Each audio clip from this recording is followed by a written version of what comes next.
What are the causes for tribal displacement? Let me check in the internet. What will Google say about this? Let's ask.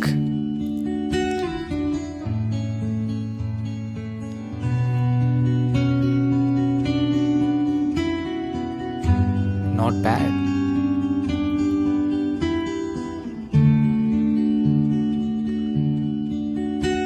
What about books? Let me read some. Relying on advanced technology is better than relying on age-old books. Okay, let me explore a little more in my PC. How shall I know how the tribals have been displaced? What could be the reasons? Maybe they didn't get enough works in their places. Maybe they want to explore, but no one leaves their home permanently to explore the world. So what might be the reason then? Let's listen to some religious priests and nuns. These tribals, 40 years ago, they got migrated from Chhattisgarh province to Andhra Pradesh. In Chhattisgarh, they are called real counts. They are recognized tribes. And since it is a border area, they have frequent threats from both the parties, like extremists, Maoists, and as well as from the police department. In between, they are caught off. And both sides, they are beaten up if they are not going for the meetings. And if they go for meetings, they are getting beaten up by the side. If they don't go for meetings, they are getting beaten up by the side. So this crucial situation, they came and settled in Andhra Forest for two reasons. One is for livelihood, another is to escape this struggle, this pain, this suffering. They came and settled in Andhra Forest.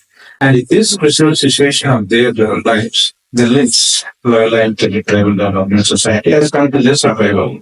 We are running a preschool where all the children from these villages and of course from other villages are brought to this campus. We educate them from 1 to 10. And once they come to our center, which is established in the forest, which is available to them, they come and learn Telugu language in our center and they get educated till 10, where we are providing free education for them. Of every 2 people displaced in India, one of them is an Adivasi. Even on the land that they own and live on, Adivasis face violations of their forest rights.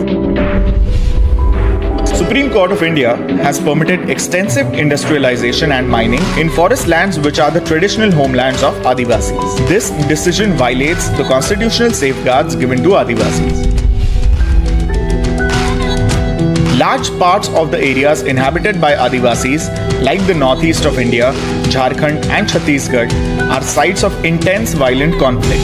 Killings, abductions, illegal detentions, torture, and sexual assault by security forces against Adivasis are commonly reported. Adivasis in India also face both ethnic discrimination and violent hate crimes. They face discrimination in employment, access to government facilities, and education.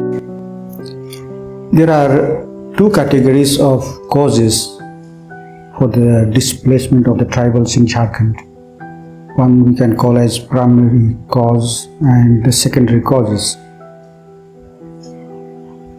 One is related to the safety and security of the citizens, and which is primarily carried out by the government. And the second category is related to the companies which take up the works of development for the nation.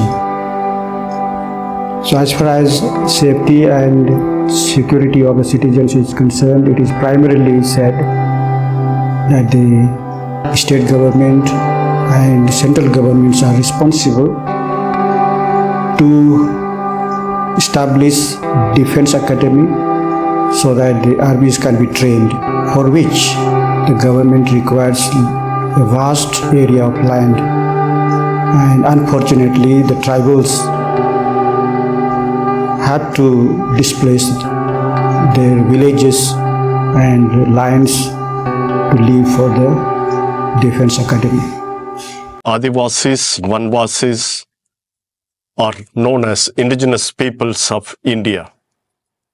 but constitutionally, the term is given to them as the scheduled tribes.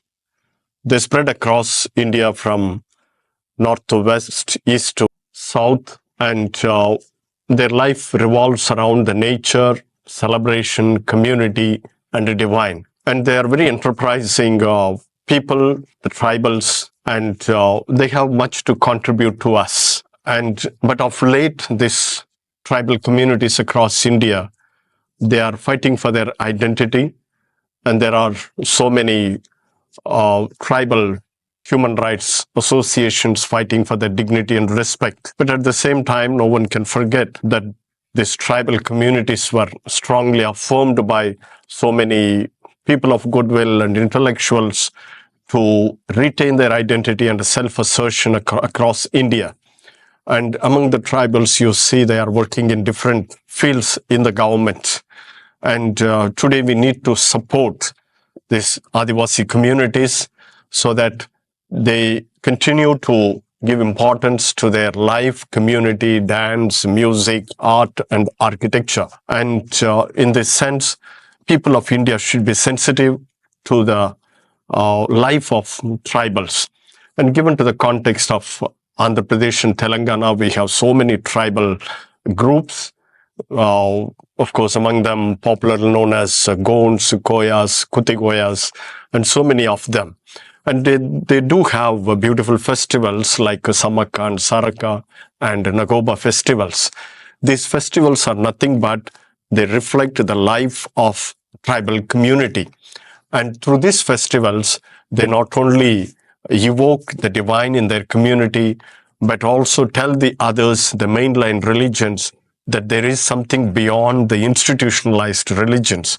So in this sense, tribals contribute to the nations so much, and we need to respect them and respect their cultures, their way of life, their way of dressing, and all the other dimensions of life.